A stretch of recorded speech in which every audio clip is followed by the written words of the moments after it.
18,000 বর্গ কিলোমিটার এক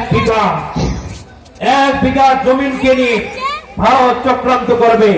আপনারা দেখেছেন সে ইসরায়েল ফিলিস্তিনকে রক্তাক্ত করেছে, সেইখানে মানবাধিকারের কথা বলে না। আপনারা দেখছেন সেই আফগানিস্তানে বছরকে বছর নির্যাতনের শিকার হয়েছে, তাদের ব্যাপারে কোনো কথা বলে নাই।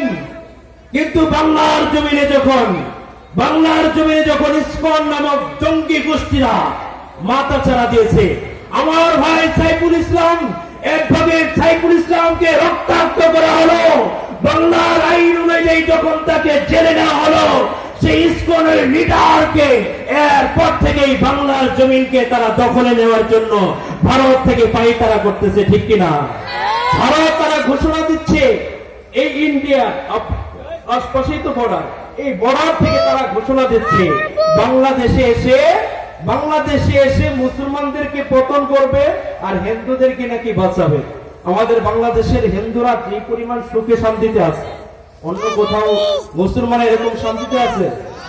আমরা কি কারো উপরে আঘাত করা এটা বিশ্বাস করি? মুসলমানের শান্তিপ্রিয় মুসলমান, ঠিক কিনা? মুসলমানরা ইসলাম প্রতিষ্ঠা করতে জানে, ধৈর্য ধারণ করতে জানে।